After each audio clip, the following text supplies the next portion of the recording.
আসসালামু আলাইকুম রাহমাতুল্লাহ।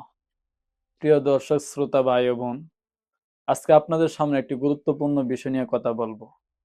আর সেটি হলো আমাদের প্রতিবেশীদের সাথে বিহেভ, আচরণবিধি কেমন হওয়া উচিত। এটি এমন একটি বিষয় যে সম্পর্কে আমি অনেকে ভ্রুক্ষেপ করি না, অথচ এর উপরেই আপনার আমার জান্নাত এবং জাহান্নাম ডিপেন্ড করে। অর্থাৎ আমি যদি আমার প্রতিবেশীর সাথে ভালো ব্যবহার করি তাহলে জান্নাতে যাব, আর যদি তাদের সাথে রাব ব্যবহার করি তাহলে জাহান্নামে যাব। এই বিষয়ে আপনাদের সামনে পবিত্র কোরআন এবং হাদিসের আলোকে অতি সংক্ষেপে ৬টি কথা বলবো।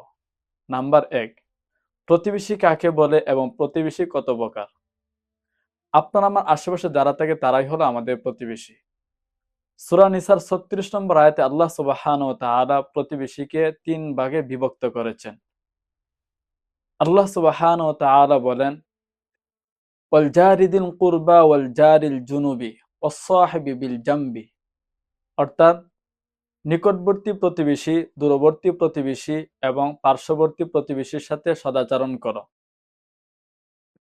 নিকটবর্তী এবং দূরবর্তী প্রতিবেশী দ্বারা উদ্দেশ্য হলো সম্পর্ক এবং স্থানের দিক থেকে স্থায়ী এবং দীর্ঘস্থায়ী প্রতিবেশী। আর ওয়াসসাহিবি বিল জাম, পার্শ্ববর্তী প্রতিবেশী দ্বারা উদ্দেশ্য হলো অস্থায়ী প্রতিবেশী। তিনি হতে পারেন আমার সহকর্মী, হতে পারে সহপাঠী, হতে পারে সহযাত্রী।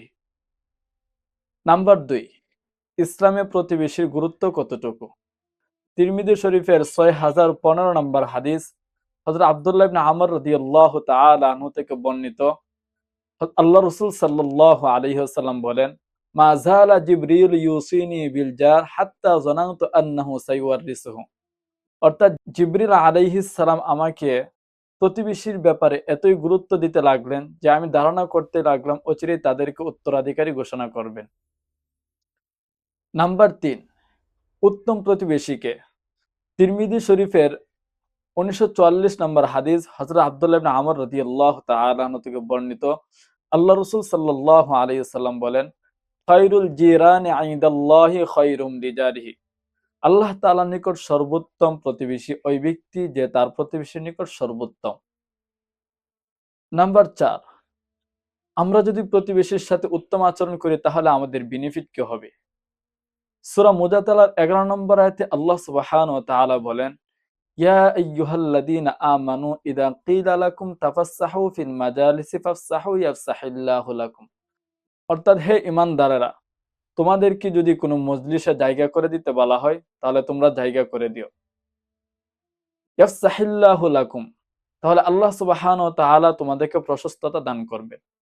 প্রসিদ্ধ তাফসীর গ্রন্থ আত-তাফসীরুল ওয়াসিত এর মুসান্নিফ আল্লামা তনতই রাহিমাহুল্লাহ লিখেন, আল্লাহ সুবহানাহু ওয়া তাআলা তার অনুগ্রহে তাকে প্রশস্ততা দান করবেন, জান্নাতে প্রশস্ততা দান করবেন এবং সে যেই জিনিসকে মহব্বত করে ওই জিনিসের মধ্যে আল্লাহ সুবহানাহু ওয়া তাআলা প্রশস্ততা দান করবেন।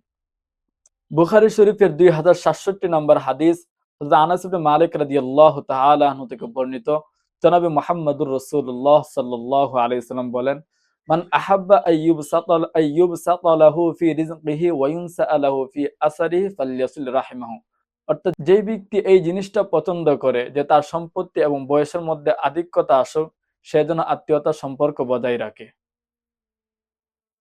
নাম্বার ৫, আমি যদি আমাদের প্রতিবেশীর সাথে রাব ব্যবহার করি তাহলে এর ভয়াবহ কি পরিণতি হবে। মুসলিম শরীফের ৭৩ নম্বর হাদিস, হযরত আবু হুরায়রা রাদিয়াল্লাহু তাআলা আনহু থেকে বর্ণিত, জনাবে মুহাম্মদুর রাসূলুল্লাহ সাল্লাল্লাহু আলাইহি ওয়াসাল্লাম বলেন, লা ইয়াদখুলুল জান্নাতা মান লা ইয়ামানু জারুহু বাওয়াইকাহু। অর্থাৎ ওই ব্যক্তি জান্নাতে প্রবেশ করবে না যার ভয়াবহ আচরণ থেকে তার প্রতিবেশী নিরাপদ নয়। প্রিয় দর্শক, আমি কত কষ্ট করে নামাজ, রোজা, হজ, যাকাত আদায় করে থাকি। আমাদের মনে রাখতে হবে, আমি যদি আমার প্রতিবেশীর সাথে ভালো ব্যবহার না করি তাহলে আমি ৩৩ বার হজ করলেও সে হজ আমাকে জান্নাতে নিতে পারবে না। নাম্বার ৬, প্রতিবেশীর কিছু হক। ১ নাম্বার, প্রতিবেশীকে কষ্ট না দেওয়া। আল্লাহ সুবহানাহু ওয়া তাআলা সূরা আহজাবের ৫৩ নম্বর আয়াতে বলেন, ফাইদা তুআমতুম ফান্তাশিরু ওয়ালা মুস্তানিসিনা লিহাদিস। যখন খাবার পর্ব শেষ হয়ে যাবে তখন তোমরা উঠে চলে যাও। ওয়ালা মুস্তানিসিনা লিহাদিস, এবং গসিপ করতে লেগে যেও না। ইন্না যালিকুম কানা ইউদিন নাবিয়্যা, নিশ্চয়ই এটা নবীকে কষ্ট দান করে। অর্থাৎ আয়াতের ভাবার্থ হলো কোনো মেজবান যদি কোনো মেহমানকে ইনভাইট করে আর সেখানে খাবারের আয়োজন থাকে, তাহলে খাবার পর্ব শেষে কথাবার্তা লিপ্ত হবে না, বরং যত দ্রুত পারা যায় উঠে চলে যাবে। কেননা কথাবার্তা লিপ্ত হওয়া এটা মেজবানকে কষ্ট দেয়। নাম্বার ২, প্রতিবেশীর খোঁজ খবর নেওয়া। আল আদাবুল মুফরাদ নামক কিতাবের ১১২ নম্বর হাদিস জনাবে মুহাম্মদুর রাসূলুল্লাহ সাল্লাল্লাহু আলাইহি ওয়াসাল্লাম বলেন, ওই ব্যক্তি মুমিন নয় যে পেট ভরে আহার করে অথচ তার প্রতিবেশী ক্ষুধার্ত থাকে। নাম্বার ৩, বিশেষ করে গরিব প্রতিবেশীর খোঁজ খবর নেওয়া।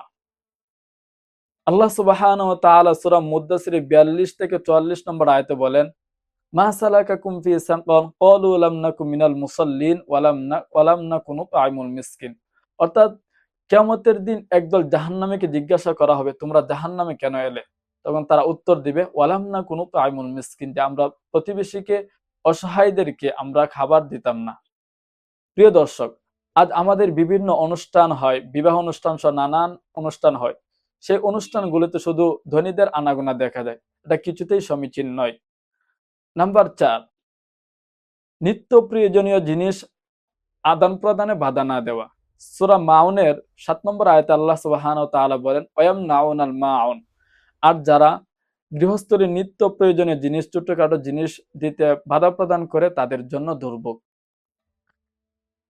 নাম্বার ৫, তবরানী শরীফের এক বর্ণনায় আল্লাহ রাসূল সাল্লাল্লাহু আলাইহি ওয়াসাল্লাম একত্রে অনেকগুলো অধিকার বর্ণনা করেছেন। অর্থাৎ সে অসুস্থ হলে দেখতে যাওয়া, সে ঋণ চাইলে ঋণ দেওয়া, কাফন দাফনে শরিক হওয়া, তার দোষ ত্রুটি গোপন রাখা, সে কোনো সফলতা অর্জন করলে তাকে মোবারকবাদ জানানো, কোনো বিপদে পড়লে তার সমবেদনা প্রকাশ করা, এবং প্রতিবেশীর ঘরের চেয়ে নিজের ঘরকে উঁচু না করা, যাতে করে বাতাস বন্ধ হয়ে যায়, এবং ভালো কোনো খাবারের আয়োজন করলে তা এমনভাবে পরিবেশন করা যাতে করে তার সুঘ্রাণ প্রতিবেশীর নাকে গিয়ে না পৌঁছে, কেননা এতে করে তার কষ্ট হয়। তবে যদি তাকে খাবারে শরিক করা হয় তাহলে কোনো অসুবিধা নেই। নাম্বার ৬, কোন প্রতিবেশীকে আমরা প্রাধান্য দিব। বুখারী শরীফের ৬০২০ নম্বর হাদিস আল্লাহ রাসূল সাল্লাল্লাহু আলাইহি ওয়াসাল্লাম এক সাহাবীর প্রতি উত্তরে বলেন, যে তোমার নিকটবর্তী তাকে আগে দাও। সর্বশেষ কথা হলো, আমি তো আমার প্রতিবেশীর সাথে ভালো ব্যবহার করব। আমার প্রতিবেশী যদি আমার উপর জুলুম করে, আমার সাথে রাফ ব্যবহার করে, তাহলে আমি কি করব? আমি কি মেহেদি পরে বসে থাকবো, নাকি তার সাথে পাঠ শুরু করে দিব, নাকি তাকে ক্ষমা করে দিয়ে আল্লাহ তাআলা সন্তুষ্টি অর্জন করব? সূরা শুরার ৪৩ নম্বর আয়াতে আল্লাহ সুবহানাহু ওয়া তাআলা বলেন, ওয়ালামান সাবারা ওয়া গাফারা ইন্না যালিকা লামিন আজমিল উমুর, যে ধৈর্য ধারণ করবে এবং ক্ষমা করে দিবে, নিশ্চয়ই এটা দৃঢ় প্রত্যয়ের কাজ হবে।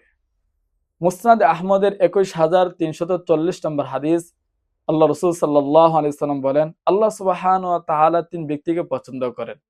এর মধ্যে এক ব্যক্তি হলো যার উপর জুলুম করা হয় আর সে তাকে মাফ করে দেয়। আল্লাহ তাআলা আমাদেরকে উত্তম প্রতিবেশী হওয়ার তৌফিক দান করুক।